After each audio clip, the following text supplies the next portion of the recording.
Assalamualaikum warahmatullahi wabarakatuh. Alhamdulillahirabbil alamin. Asyhadu an la ilaha illallah wa asyhadu anna Muhammadan abduhu wa rasuluh sallallahu alaihi wasallam wa ala alihi wa ashabihi amma ba'da. Bapak Ibu yang dirahmati Allah, calon-calon tamu Allah. Di sini kembali Abah akan memberikan beberapa arahan-arahan yang masih berkaitan dengan haji dan umroh. Ada sekitar 9 poin yang akan Abah sampaikan, dan 9 hal ini ya Abah sangat-sangat menyarankan dan mengingatkan jangan sampai Bapak Ibu melakukan. Karena kalau Bapak Ibu melanggar, Bapak Ibu melakukan, maka dikhawatirkan amalan yang seharusnya didapat bisa saja menjadi lebur, bisa saja menjadi rontok gara-gara ketidaktahuan atau memang disengaja. Yang pertama, Abah mengingatkan jangan sampai pada saat tawaf di Baitullah ya Bapak Ibu melakukan hal yang tidak baik, yaitu membuat video atau foto-foto. Kenapa? Ya, Abah mengingatkan karena Abah melihat sendiri masih saja ada orang yang sibuk ya dengan membuat video dan foto-foto pada saat tawaf di Baitullah. Mungkin karena merasa takjub, baru pertama kali datang ke Baitullah, baru pertama kali umroh umpamanya, sehingga dia melakukan hal yang tadi. Nah, untuk itu Abah mengingatkan ya, jangan sampai Bapak Ibu melakukan hal ini, yaitu membuat video kemudian foto-foto pada saat tawaf di Baitullah. Ya, Abah ingatkan seperti ini karena ya tuntunan orang yang tawaf itu adalah berzikir kepada Allah, mengingat Allah, dan supaya khusyuk di dalam zikir maupun doanya. Sayang Bapak Ibu sudah merencanakan umroh, merencanakan supaya bisa datang ke Baitullah, bisa tawaf di Baitullah, tapi tidak bisa memanfaatkan waktu dan kesempatannya untuk bisa betul-betul sesuai dengan tuntunan Allah dan Rasul-Nya. Ini sangat disayangkan kalau umpama terjadi. Nah, untuk itu sekali lagi Abah ingatkan ya, umpama ada temannya yang lupa, sibuk dengan HP-nya, ya monggo boleh mengingatkan, tuh ya. Jadi sekali lagi jangan sampai pada saat tawaf di Baitullah sibuk dengan HP-nya membuat foto-foto dan video, tuh ya. Itu yang pertama. Kemudian yang kedua Abah ingatkan pada saat tawaf di Baitullah usahakan jangan sampai telepon-teleponan, sibuk telepon keluarga, sibuk video call umpamanya, karena merasa mungkin sangat bahagia akhirnya datang ke Baitullah pada saat tawaf, bukannya malah berzikir, malah sibuk video call ya, menunjukkan bahwa dirinya sedang tawaf dan lain sebagainya. Nah, ini Abah ingatkan jangan sampai dilakukan. Kenapa Abah sampai mengingatkan seperti itu? Karena ada Bapak Ibu, Abah lihat sendiri orang sedang tawaf di Baitullah malah sibuk dengan video call dengan keluarganya, apalagi suaranya sampai keras ya, sampai para jamaah yang sedang tawaf di Baitullah itu melihat. Ya, melihat kenapa? Yang melihat merasa kok seperti itu. Nah, untuk itu ya, bagi yang akan umrah khususnya pada saat mungkin baru pertama kali tawaf di Baitullah, jangan sibuk telepon ke keluarganya, sibuk umpamanya video call ke temannya dan lain sebagainya. Usahakan yang khusyuk dalam berzikirnya, usahakan yang khusyuk di dalam berdoanya. Ini masalah ibadah. Itu ya. Itu yang kedua. Kemudian yang ketiga, ya, diusahakan pada saat tawaf di Baitullah ini jangan sampai menyakiti sesama jamaah-jamaah yang ada di sekitarnya. Umpamanya ada orang yang minta lewat, ya, ingin umpamanya keluar dari area tawaf, supaya Bapak Ibu memberikan kesempatan, ya, memberikan jalan untuk lewat.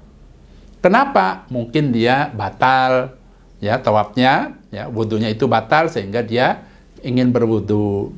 Atau barangkali dia minta jalan karena sudah berdoa di multazam. Atau juga dia sudah mencium hajar aswad, kemudian dia ingin keluar dari tadi area tawaf, supaya memberikan akses untuk jalan mereka. Jangan malah sengaja dihalangi, tidak boleh melewati. Nah itu, ya.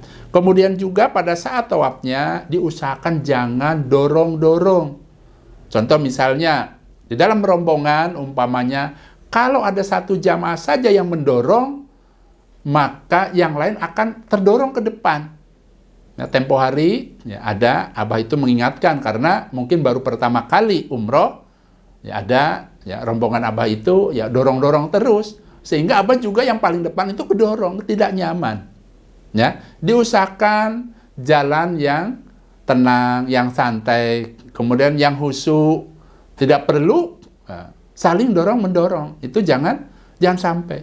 Bahkan jangan sampai ya Bapak Ibu menyakiti orang lain, mensikut. Kadang-kadang yang sering Abah rasakan itu adalah mereka itu sikutnya itu seolah-olah sambil mendorong itu kan sakit ke badan.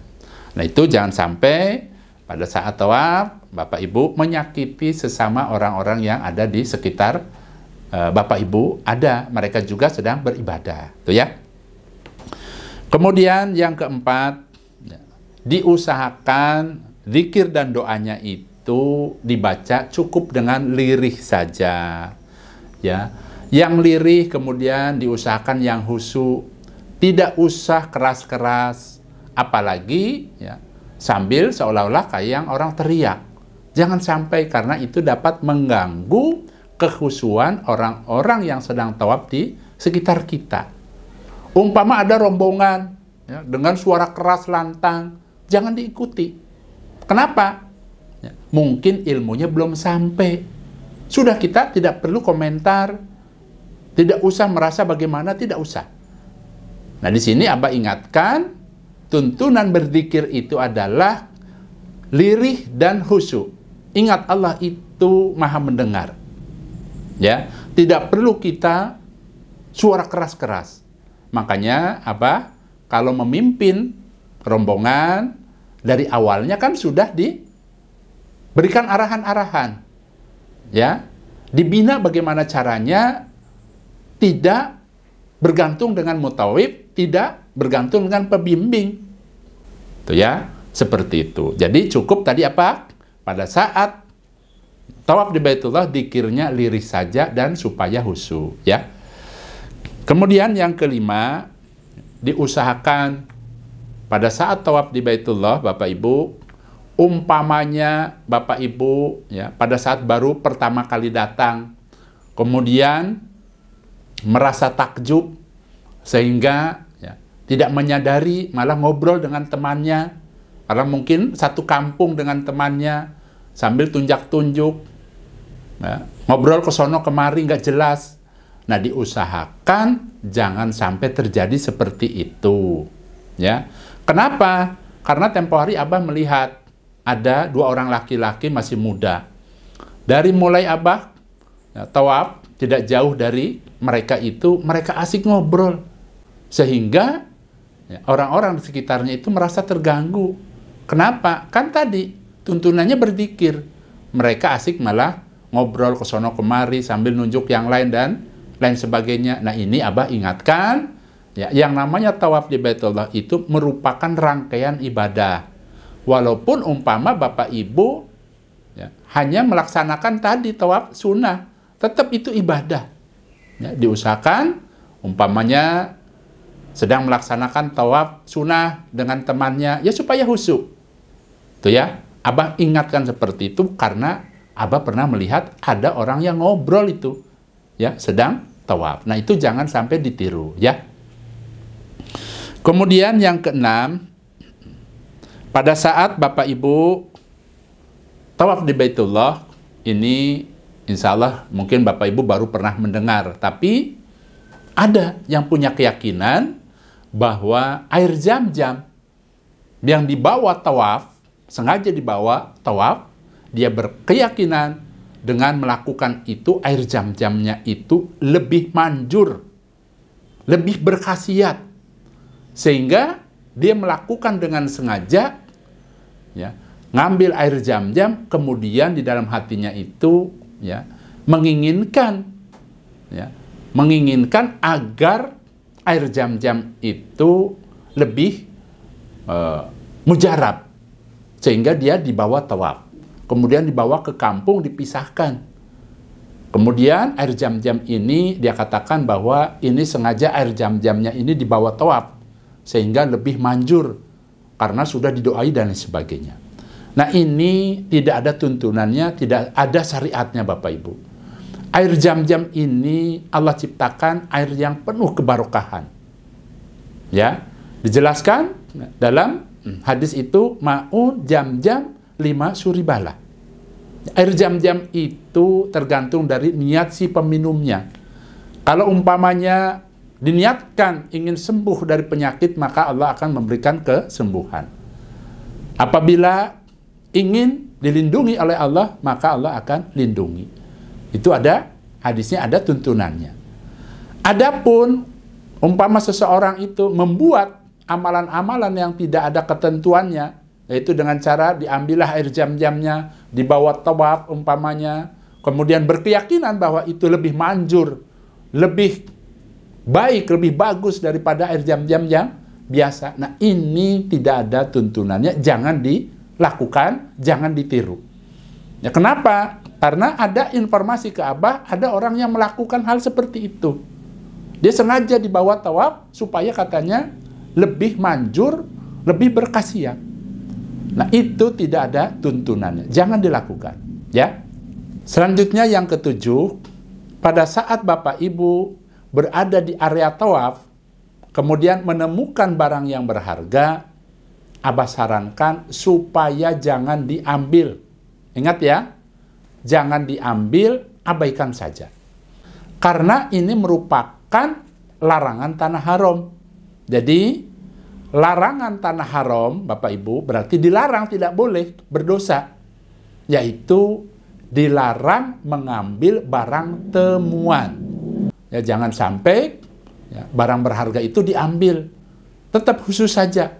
Nanti biarkan nanti ada petugas yang akan mengambilnya. Ya, karena tempo hari Abah juga pernah, insya Allah nginjek itu apa namanya, kalung. Ya, kalung warnanya kekuning-kuningan, mungkin itu emas, tetap Abah abaikan. Karena memang tidak boleh di tanah haram itu kita mengambil barang temuan. Tuh ya, tidak boleh, berarti dosa kalau diambil.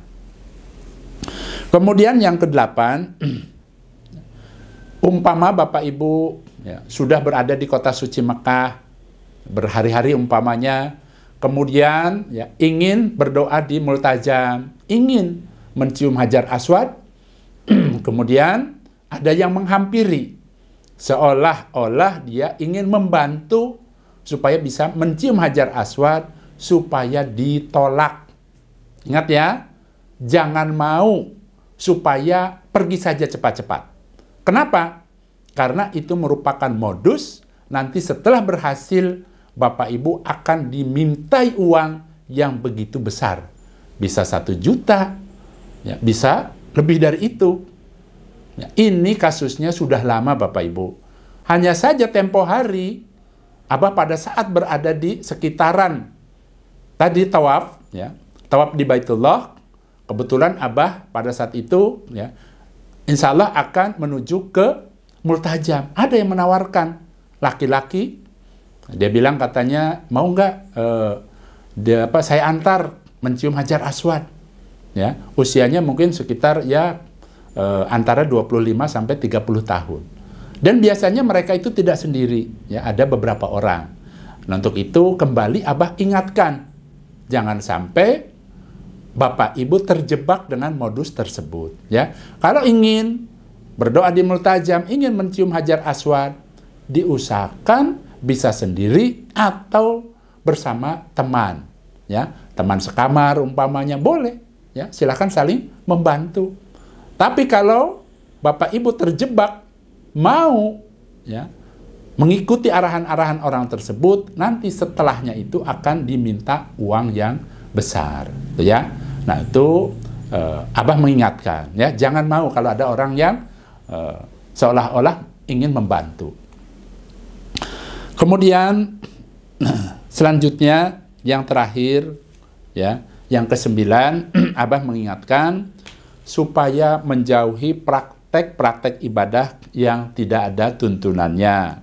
Contoh, pada saat tawaf di Baitullah, banyak orang berhenti, ya, untuk mencium-cium dan berdoa di makom Ibrahim.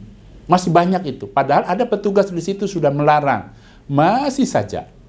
Ya, bahkan Abah tempo hari itu melihat ada ya, laki-laki itu mengusap-ngusap kain ke makom Ibrahim. Kebetulan makom Ibrahim itu kan berupa seperti apa ya? Seperti sangkar burung yang terbuat dari kaca, ya dilapisi kaca dan warnanya keemasan, dilapisi emas. Nah ini jangan sampai Bapak Ibu ikut-ikutan, ya ikut-ikutan mengelap-ngelap umpamanya kain, ya sorban umpamanya, kemudian mencium-ciumnya. Nah ini tidak ada tuntunannya. Ya, adapun umpama hanya sekedar ingin melihat saja, megang saja ya boleh-boleh saja. Hanya saja jangan membuat amalan-amalan baru yang seolah-olah itu ada tuntunannya. Ya, Abah ingatkan seperti itu. Yang kedua, ya, diusahakan tidak perlu Bapak Ibu sampai betul-betul mencium-cium kiswah Ka'bah. Seolah-olah itu ada tuntunannya. Ya, mencium-cium seolah-olah bagaimana. Ya. Nah, ini diusahakan supaya dihindari. Ya. Kemudian juga Abah ingatkan mengenai rukun Yaman. Ya. Kemarin itu Abah di bulan Februari, kebetulan kan Abah bimbing jamaah. Kemudian Abah berusaha akan mengusap rukun Yaman. Ada saja orang itu perilakunya sampai berlebihan. Jadi rukun Yaman itu dicium-cium, kemudian sampai dipeluk-peluk Bapak Ibu. Sehingga menyulitkan jamaah-jamaah yang lain untuk mengusap rukun Yaman. Jadi rukun Yaman ini tuntunannya cukup diusap saja. Tidak perlu dicium-cium, bahkan jangan sampai Bapak Ibu melakukan sampai dipeluk-peluk. Jangan Bapak Ibu. Ya.